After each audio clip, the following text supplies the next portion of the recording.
I fully expected both Cody and Thena to be overpowered like most female characters in fiction these days. Millar does great work establishing their individual personalities and strengths while giving them weaknesses and obstacles to overcome. This week, Image Comics released Mark Millar's newest series, Space Bandits, which is scheduled to be one of his upcoming Millarworld series on Netflix. Space Bandits is a 5-issue miniseries, but you wouldn't know it from the cover. I find this practice mildly annoying, especially now that Marvel refuses to inform casual readers on their covers. If I were walking through a comic shop, I wouldn't buy this book based on the cover. It looks like one of the many extremely generic tough girl books you find every 12 inches on display racks these days. Millar is also pretty hit and miss for me, and much more missed as of late. But Space Bandits #1 is a surprisingly well-constructed, entertaining story. Before I get started, I wanted to shout out Doug Ernst, Brett R. Smith, and Tim Lim and their Soul Finder Demons Match Indiegogo campaign. They're closing on $20,000 raised so far. I'm an international backer. At first it appears I can't support it, but I went to the frequently asked questions section and it directed me to contact Doug directly via his douglasernst@douglasernst.blog email. He got back to me very quickly and offered a couple of options to purchase the book. I chose to make a campaign contribution so my money would count towards the overall dollar amount raised on Indiegogo. I'm very excited for this comic book. I have a live interview with Doug and a top 5 reasons I'm backing Soul Finder video available on the channel now for those who want more information about the creative team and their book.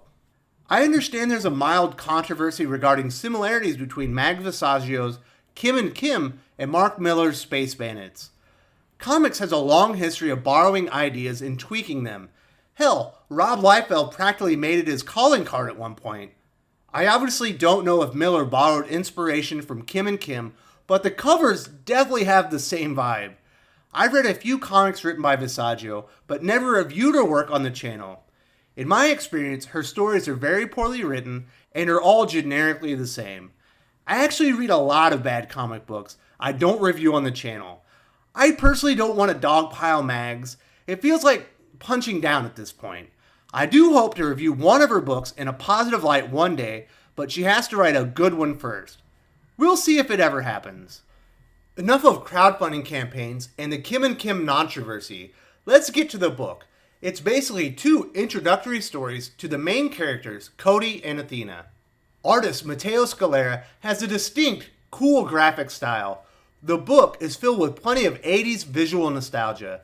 He's very effective at keeping the story art dynamic, and both main characters have their very own distinct looks. There are plenty of aliens in this space adventure, but they all look very human, and boring quite frankly. I understand the comic is based on an upcoming Netflix series, but the creators aren't under the same budget constraints as the show. It would have been nice if Scalera were a bit more imaginative here. I'm going to cover the first story and give my final thoughts on the art in a minute. Mark Millar is a great writer, but doesn't always suit my taste. However, Space Bandits features a very tight introductory story that moves at great pace. The first character we meet is Cody. She's aboard the Lionel Richie space cruiser full of rich newlyweds. She meets a kind, elderly couple celebrating their 600th wedding anniversary. She very calmly informs the couple she's robbing the ship before pulling out a gas mask. Cody has a pet lizard with an interesting ability to put a ship full of people to sleep. Her 4-man crew of heavies arrive and they begin taking their booty. The patrons aboard the honeymoon cruiser are flush with cash to celebrate their big day. She instructs the team to leave the anniversary celebrants alone and leaves, in her own words, a clever note of congratulations. We see hints of what lies ahead as the heavies away from Cody comment about how soft she is. The crew complete their 10th and final job together and celebrate. In the end, there is no honor among thieves. The team of heavies decide 25% of the take is better than 20 and turn on the brains of the outfit. They beat Cody down and shoot her into space. I really like the first story. It establishes Cody as a very clever criminal who readers can root for. She has plenty of motivation for revenge moving forward if she survives being shot into space. The next establishing shot places the story planet-side in an unknown city. Artist Matteo Scalera's visuals have a cool, sketchy feel to them that works especially well here. There's plenty of details that make the city feel lived in. One issue I have is the color art from Marcelo Malo.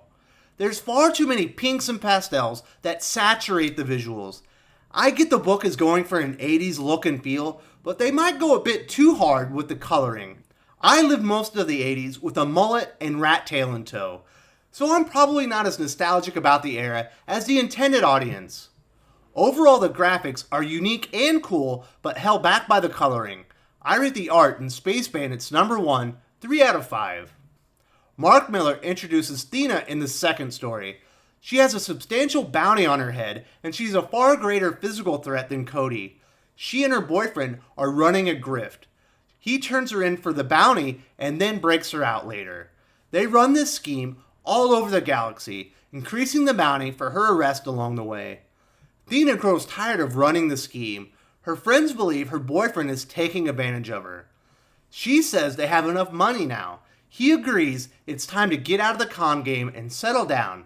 Maybe even start a family, but before they do, they need to pull off one last job. After she's turned in for the last bounty, Deena talks some smack to her captors before realizing she's the victim of his last job. Her boyfriend doesn't free her, and she's taken to a remote, penal mining colony on a giant lobster floating in space. She doesn't play nice with others, and things look very bleak for Thena and her future.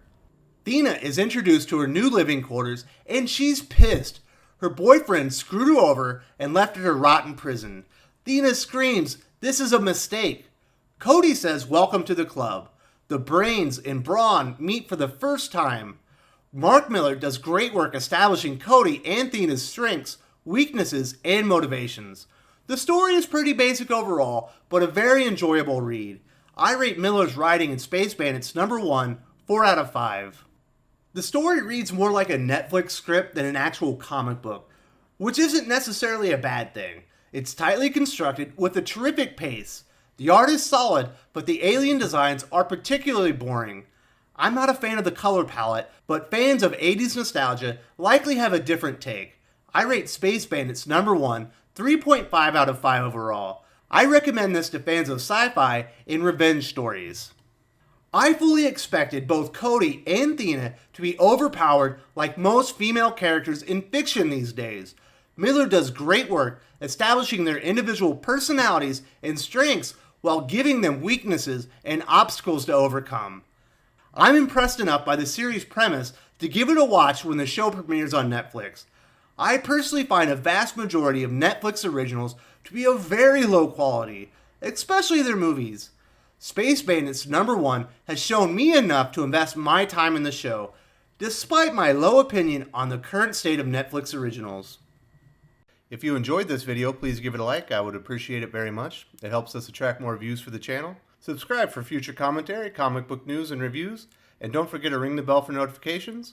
If you want to talk comics, movies, and much, much more, you can follow me on Twitter at Wes_from_TC. With that, Salamat Po, and I'm out.